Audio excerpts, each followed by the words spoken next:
যুক্তরাষ্ট্রের সংবাদ মাধ্যম ভয়েস অব আমেরিকার প্রায় ৫০০ সাংবাদিক চাকরি হারাচ্ছেন। সরকারের অর্থায়নে পরিচালিত সংস্থাটিকে দীর্ঘদিন ধরে উগ্রপন্থী আখ্যা দিয়ে কর্মী ছাঁটাইয়ে উঠে পড়ে লেগেছে হোয়াইট হাউস। রোববার এক প্রতিবেদনে এই তথ্য জানিয়েছে সংবাদ মাধ্যম বিবিসি।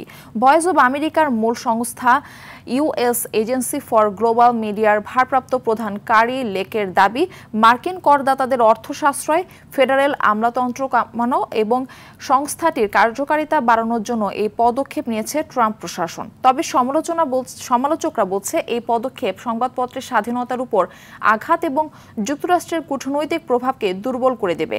এর আগে চলতি বছরের জুনে লেক ঘোষণা দিয়েছে ৬৩৯ কর্মী ছাঁটাই করার। তবে কাগজপত্রের ত্রুটির কারণে নোটিশগুলো প্রত্যাহারে বাধ্য হন তিনি।